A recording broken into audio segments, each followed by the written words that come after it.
What if the company that once defined American muscle cars is about to revolutionize city streets with a silent, lightweight electric motorcycle? And what if this isn't just about the bike, but a battle for the future of urban mobility, with billions of dollars, technological pride, and the fate of the U.S. auto industry at stake? In today's video, GM's bold return to two wheels. Is it a masterstroke or a risk that could implode? Stay tuned, because the next 15 minutes might change how you think about America's place in the global tech race. Over the last decade, the electric motorcycle market has exploded globally. In Asia, especially China, compact, zippy e-motos swarm city streets like schools of urban fish. In Europe, electric scooters and motorcycles weave through medieval alleyways and modern traffic jams alike, their near-silent motors a promise of cleaner air. But across the Atlantic, in America, something peculiar has happened. The companies best known for shaping personal mobility, like Harley-Davidson and General Motors, have hesitated to fully jump in. Let's back up a second. General Motors, the century-old Detroit giant, is famous for its trucks, its SUVs, and of course its V8-powered Corvettes. But here's a little-known bit of history. GM has been flirting with electric two-wheelers for years, just not the headline-grabbing motorcycles you might expect. In 2018, GM made a foray into the urban mobility scene with the AR&V e-bike. We're looking at e-bikes as one other form of transportation that really gives customers freedom of movement, Jennifer Cathcart, GM's e-bike marketing manager, said at the time. That project promised a blend of automotive-grade build quality and the nimbleness city dwellers crave. But like so many electric dreams, the AR&V was short-lived. Production shut down in 2020 as the pandemic upended global supply chains and dented consumer interest. So why are we talking about GM and motorcycles again in 2024? Because a patent, filed quietly in 2023, has sent ripples through the automotive world. The patent reveals a modern scrambler-style electric motorcycle, minimal frame, chunky knobby tires, rear hub motor. It's a design not unlike the Sur-Ron Light Bee, a Chinese sensation among young urbanites and off-road enthusiasts. But GM's approach hints at something more refined: stabler geometry, a commuter's practicality, maybe even a dash of BMW's electric scooter DNA. It's not so much a trick bike as the future of city commutes. And here's where the story gets fascinating. At the heart of this new bike might be the very technology GM hopes will leapfrog it ahead of the competition: advanced lithium manganese-rich LMR batteries, co-developed with LG Energy Solution. These are not your garden variety EV batteries. The LMR cells promise a whopping 33% increase in energy density over today's tech. Imagine a 25-kilowatt two-wheeler going twice as far on a single charge. LG's roadmap aims for full U.S. production of these batteries by 2028. That could mean domestically produced, high-performance batteries powering lightweight, affordable bikes, a potent cocktail for both consumers and national supply chain resilience. But let's not get ahead of ourselves. The global electric motorcycle market is still small compared to cars, but it's growing fast. A projected $44.9 billion industry by 2030, according to researchandmarkets.com. Rising fuel prices, environmental concerns, and new government regulations are nudging people away from gas guzzlers. And as any city dweller knows, parking and traffic are nightmares that only a nimble vehicle can truly solve. But there's a catch. Despite surging worldwide demand, the U.S. has been slow to adopt electric motorcycles. Infrastructure is patchy, charging is often slow or inconvenient, and, crucially, most motorcycle brands don't offer the kind of design, battery swap tech, or cultural cachet that's setting Asia and Europe on fire. Let's talk competition. On one hand, nimble, aggressive Chinese brands, Sur-Ron, NIU, and more, pumping out cheap, fun, customizable e-bikes that are as much status symbol as transportation. On the other, Europe's BMW, which has staked a claim with the CE02, an electric scooter that's stylish, practical, and surprisingly capable. Even legacy motorcycle makers like Piaggio are rolling out electric options to appeal to the urban elite. So where does GM fit in? On paper, the ingredients are promising. GM's deep experience in global manufacturing, its partnerships with battery innovators, its ability to bring automotive-grade safety and reliability to the table, and, crucially, a new regulatory climate in the U.S. that's beginning to favor low-emission vehicles, tax credits, urban access perks, even bans on internal combustion engines looming in some cities. But every opportunity is shadowed by hurdles. The biggest, infrastructure. While China and parts of Europe are rapidly deploying charging and battery swapping stations, the US still lags. If GM wants to sell not just a bike but a lifestyle, freedom from gas, from noise, from gridlock, it must solve the problem of where and how riders will recharge. Swappable battery tech is emerging as a market disruptor, offering extended range and convenience, but requires immense coordination between manufacturers, regulators, and cities. Will GM embrace this, or try to go it alone? There's the cultural problem too. Motorcycles in America are wrapped in a mythology of noise and power. Think Harley-Davidson, not silent scooters. Convincing young, tech-savvy urbanites that a GM e-moto is cool, desirable, and practical will take more than clever engineering. As Enrico Punsalang of Ride Apart puts it, GM's new electric vehicle battery could be the key to making EV motorcycles more of a reality. But is that enough to spark a movement? Then there's the question of timing. LG's next-gen batteries won't hit full-scale production until 2028. Can GM afford to wait that long? If they move now with current battery tech, will they be leapfrogged by faster-moving startups? Does it make sense to launch before the infrastructure is ready, risking a repeat of the ARNV's quiet fade-out? On the business side, GM could go it alone, or, as some analysts suggest, launch through a new sub-brand or spin-off, much like Toyota did with Lexus in the 1990s for luxury cars. Or they could seek partnerships, maybe even with the very Chinese or European rivals now dominating city streets. The choice will shape not just market share, but the public's perception of what an American e-moto can be.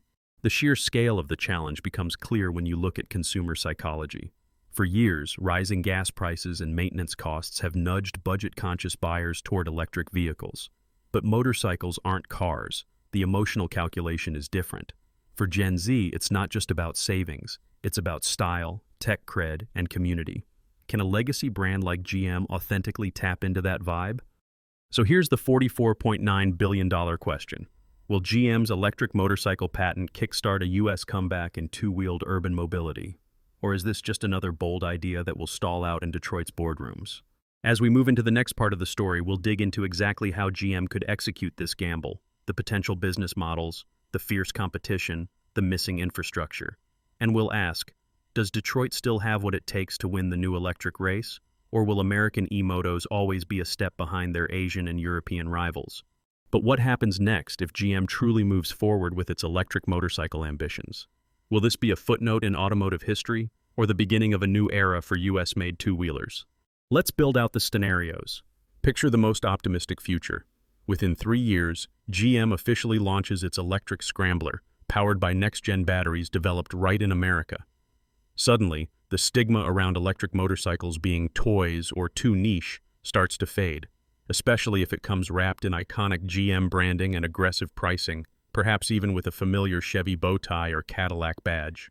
Anecdotes spread across social media, commuters showing off how their new GM bikes get them through city traffic, college students zipping through campus, delivery workers loving the low running costs. It's not pie in the sky. The global electric motorcycle market is already roaring towards $45 billion in value by 2030, and the US is hungry for smart urban solutions. Now imagine if GM leans hard into swappable battery tech, a trend gaining serious global momentum. Instead of the old anxieties about range or charge times, owners just pop out the spent battery and grab a fresh one at a local station. This move, if adopted, would instantly place GM ahead of legacy rivals still clinging to fixed battery architecture. According to Enrico Punsalang, GM's new electric vehicle battery could be the key to making EV motorcycles more of a reality.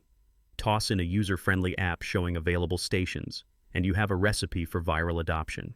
But let's not sugarcoat things. There's a parallel, far less rosy scenario. GM could find itself mired in red tape, production bottlenecks, or simply misreading what US riders want, just as it did with its earlier AR&V e-bikes, which quietly vanished from the market after a promising start. Manufacturing at scale in the US is notoriously tricky and expensive, not to mention regulatory hurdles that have tripped up more than a few well-funded projects. Then there's the competition. While GM strategizes, China's motorcycle makers flood the market with affordable, lightweight e-motos. Established European players like BMW or Piaggio refine their urban EVs, embedding years of scooter culture into slick new electric packages. Will US buyers give GM enough time and mindshare to catch up? The infrastructure piece is arguably the trickiest. Even if GM delivers the perfect bike, a fragmented charging network could strangle adoption, especially outside metro areas. Europe and China benefit from dense urban layouts and government-backed charging rollouts. In the US, it's a patchwork, with swappable batteries still a novelty and public chargers often designed for cars, not bikes. Swappable batteries could change the game here, but only with industry-wide cooperation. The real wild card is culture. Motorcycles in the US have long been symbols of freedom and rebellion. Will an electric GM bike feel authentic, or will it be dismissed as a bland commuter gadget? This is why design matters so much. GM's patent suggests a scrambler-inspired, minimalistic look with knobby tires and a stable frame. Not a toy, not just a scooter, but a purposeful urban explorer. If it can evoke even a fraction of the passion riders feel for classic American iron, it may stand a chance. Now let's get practical. What does this all mean for you sitting at home, wondering whether the electric motorcycle revolution is finally at hand? First off, expect much faster innovation in the next 3 to 5 years. With legacy automakers like GM jumping in and collaborating with battery giants like LG, you can anticipate rapid improvements in range, charging time, and overall bike quality. If you've been holding off because of range anxiety or perceived lack of power, keep your eyes peeled. Battery tech like GM's prismatic cells, promising up to a third more energy density, could soon make electric bikes a no-compromises option for daily commutes. Second, if you live in or near a major city, the coming wave of lightweight, commuter-oriented e-motos may be your ticket to beating traffic, cutting your transportation bills, and reducing your carbon footprint. As cities tighten rules around emissions, these bikes could become your best pass for urban mobility. Think free or discounted parking, lane splitting where legal, and escaping rush-hour gridlock. It's also worth watching the swappable battery trend. If GM and its competitors get it right, you may never need to worry about home charging access or waiting for a plug at crowded stations. Early adopters in Asia are already enjoying the benefits. Imagine dashing into a gas station, swapping a battery as easily as buying a coffee, and riding off in under 2 minutes. For riders on the fence about electric motorcycles, GM's move signals growing mainstream acceptance. Once a Detroit Titan jumps in, you can bet others will follow, triggering a virtuous cycle of competition, falling prices, and better bikes. The time for skepticism is ending. The time for curiosity, even excitement, is here. Maybe you won't dump your gas bike tomorrow, but a test ride in a few years might surprise you. What about non-riders? The ripple effects matter. Every new electric bike on the road means less congestion, lower local emissions, and a step towards energy independence. Manufacturers racing to innovate bikes will push battery tech forward overall, helping cars, trucks, and even home energy storage. In other words, rooting for GM's electric motorcycle isn't just about motorcycles. It's about the whole future of mobility. For investors, keep your radar tuned. The global electric motorcycle market, projected at nearly $45 billion by 2030, is one of the fastest-growing transportation sectors. Companies that can nail the formula, especially with US-built high-density batteries, could end up as the Teslas of two wheels. Early signals from GM and LG Energy Solutions suggest they're in it for the long haul, but execution, not just patents, will be the difference maker. A final note for urban planners and policymakers. Don't ignore the electric motorcycle surge. If city design and regulation accommodate these compact, zero-emission vehicles, dedicated parking, incentives, and rapid expansion of swappable battery infrastructure, the benefits for air quality, congestion, and public transit integration will be profound. Now let's circle back to the question that's been hanging in the air since the start. Can GM overcome the infrastructure and cultural barriers to actually lead the electric motorcycle revolution? Or is it just playing catch-up to faster, more nimble rivals? After weighing the history and future, the answer is, it's all still in play. But the stakes have never been higher. GM knows the risks. Its earlier ARNV e-bike project came and went, a reminder that even big names can stumble in new markets. But GM also holds some unique cards this time.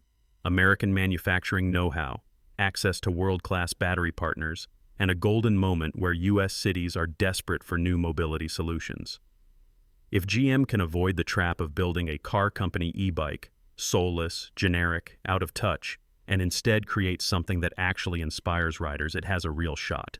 The key will be how fast GM can move from patent to prototype to actual rideable bikes in showrooms. If it fumbles, slow rollout, high prices, lackluster marketing, Chinese and European brands will absolutely eat its lunch. But if GM learns from those past failures, takes battery innovation seriously, and taps into real rider culture, not just corporate logos, it could spark a new chapter in both its own history and America's love affair with two wheels. And here's a secret most people haven't caught.